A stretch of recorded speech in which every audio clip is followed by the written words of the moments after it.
大家好，我是一龙。今天是10月25号，市场明天呢，我们又是一个新的交易的开始。我们看到最近来说，市场炒的比较热的就是注册制，因为管理层呢最近来说就要在大力推进全面注册制这种制度。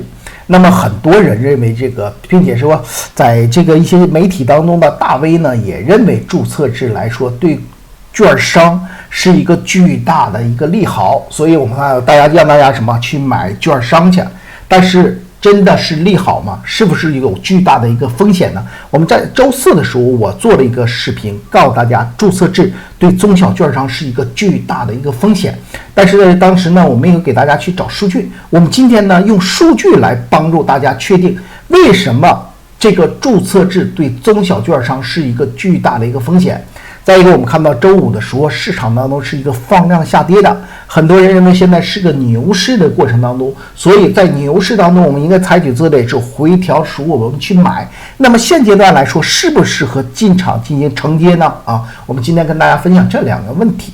如果大家喜欢我的视频，希望你能够关注、点赞、评论和分享我们先看一下市场整体的一个走势我们看市场这个周五的时候我们看到是收出来了一个阴线，一个比较长的阴线，并且这个阴线有个特点来说，它下影线基本我们看不到，说明什么？说明市场的下杀的力度非常强。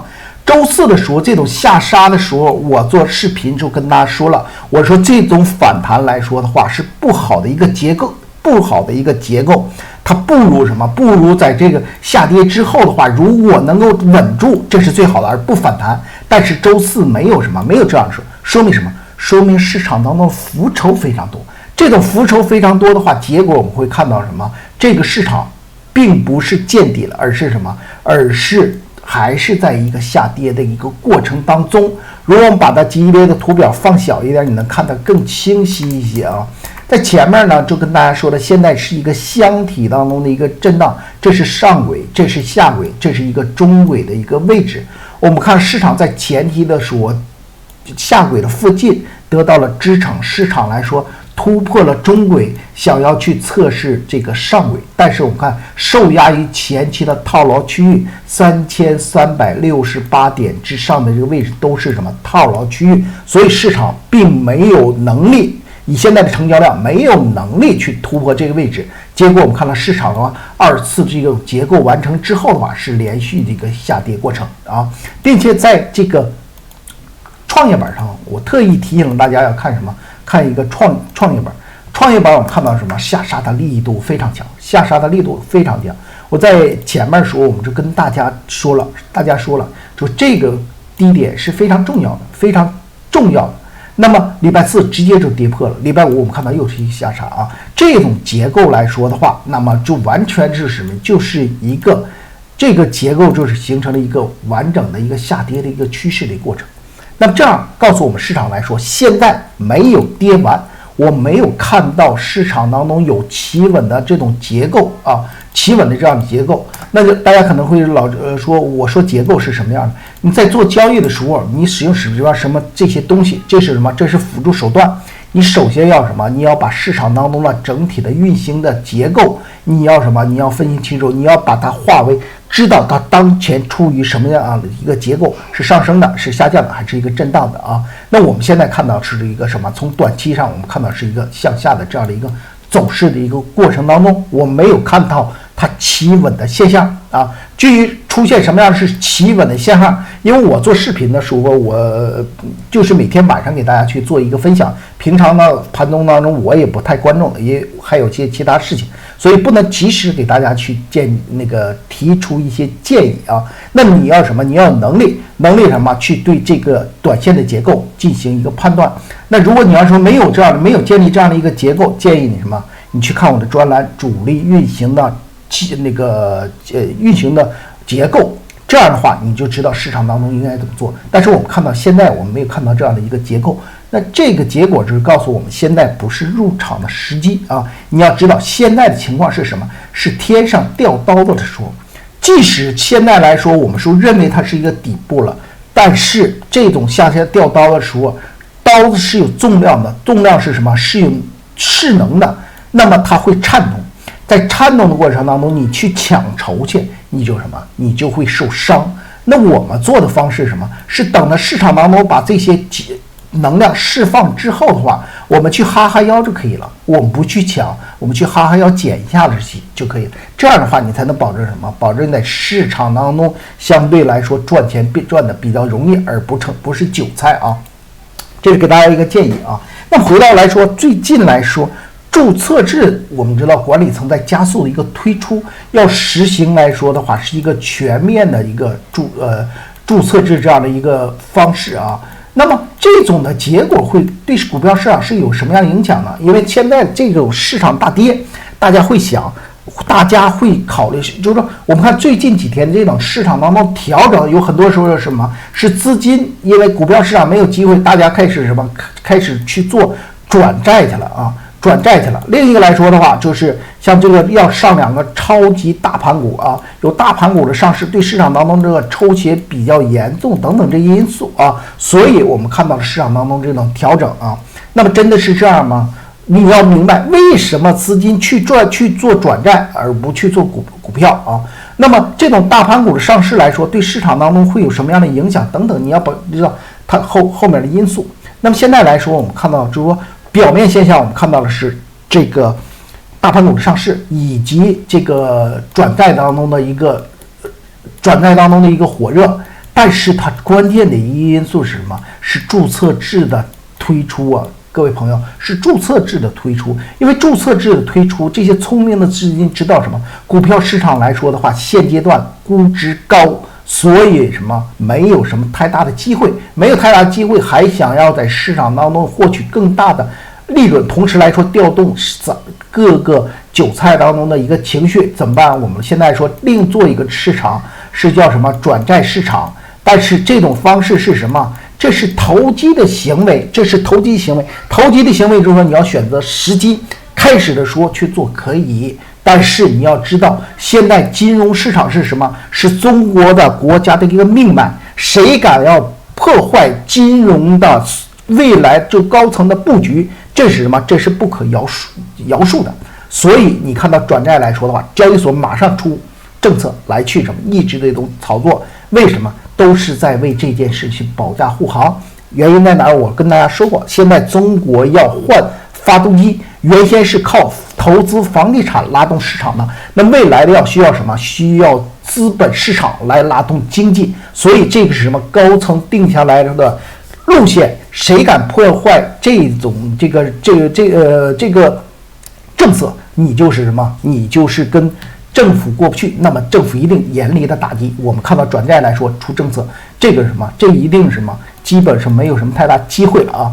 那么注册制为什么是一个相对来说资金？很多人认为这是什么？这是对牛市当中的一个，这是牛市啊，这是一个利好啊。但是为什么市场当中表现的是一种熊市啊？大家可以看一下的什么？我们来看用数据来说话，别用什么，别用价格来说，那是还是表象。我们用数据来说话。大家可以看现在这个数据啊，这是我选择来说的话是几个，我把上证综指一下啊，我们来把这个上证综指一下这样，我们看到什么？我把时间调的那个，我们看5年的，我们看到5年的这个时期，这是各个板块来说的话整体的估值啊，大家可以看到。这个是沪深300和上证指数的估值，在底下我们看到了在15倍左右，15倍的话，年化收益在6%左右。这样的话说，它比理财的要有吸引力，所以这些股票是比较合理的。但是我们看到现在的风险在哪儿？是在这里，这是中创业板。创业板来说，现在是60以上。60以上的话，收益率是非常低的，60倍以上，那么收益是非常低的啊。像这个中小板和这个深圳的一个综指的话是在30，那么我们看到什么？相对来说都是比较低的，因为你要去算的话，它都达不到不如理财的收益更高。那这种结果来说的话，就对股票市场是没有吸引力的。那么我们看到股票市场当中呢，为什么会涨起来？为什么去涨？大家看到年初到这阶段来说是涨起来，原因为什么会涨起来？你要知道这估值是怎么拉起来的。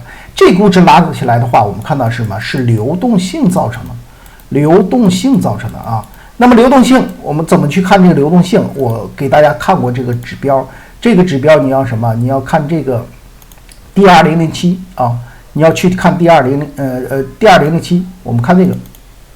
看这个指标，这个指标的时候，我们看到今年年初的时候，这都是底下像阴 K 线啊，但是它不是 K 线啊，但是你看这是阳的 K 线，我们看这个位置都是什么？都阴 K 线，代表什么？市场的流动性非常充足。那这种流动性的充足，就会使资金什么有利股票市场的上涨。但是我们看到这面来说的话，现在来说是一种紧平衡。我们看就是甚至我们看10月初的时候，我们看到这几天来说是比较宽松的，但是我们看到这段时间又是什么？又比较紧张了，资金比较紧张，这样不利于市场后期的一个发展。同时来说，我们看到了未来不会再有年初的这种的流动性的来说的一个比较强的流动性了啊，因为没有什么，没有疫情了，我们回归到了一个常态化的一个政策。那么这种常态化的政策来说，没有这种驱动力，所以这种估值不会再什么，再是比较大的一个上升。那么再大的上升需要什么？需要企业来说盈利能力来去进行一个拉升。那么总体来说的话，由于这个年初的这个资金的这种推动，使整体的估值拉上来之后，我们看到估值来说是比较高的。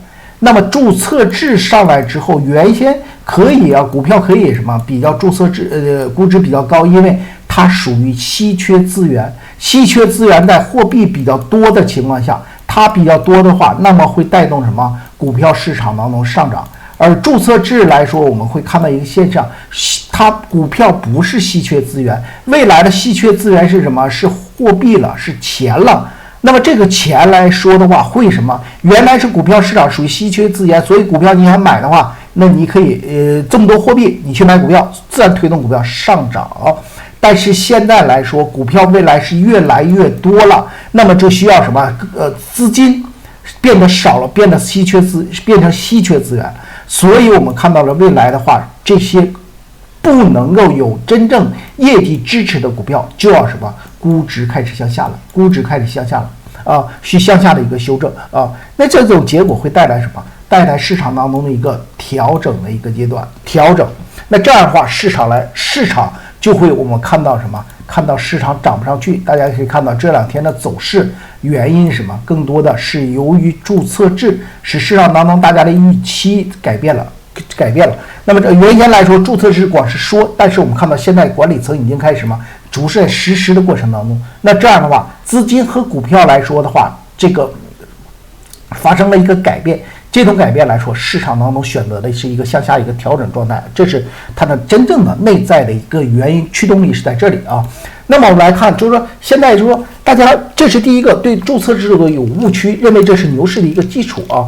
你是不是牛市？可不可以是牛市？可以，但是针对不同的股票，我们说了，现在是货币成为了稀缺资源，原先是股票成为什么稀缺资源，但是正好调过来，原先是股票是稀缺，资金来追逐股票，所以价格上涨。现在不是了，现在是什么？需要好的股票吸引资金，正好是相反了。所以什么样的股票好？未来的大家的股票会向什么？货币会向谁去流入？会向那些优质的股票，也是中国来说核心资产当中的股票去流动。那这种结果来说的话，是局部的好的股票来持续的一个上涨，会越走越高，因为货币会更多的向这些股票流，而那些更多的垃圾股票，那就会什么？它会什么？绝尘而下，遗忘，就是慢慢的跌图。这个是刚刚开始的一个阶段啊，刚刚开始这样的一个阶段。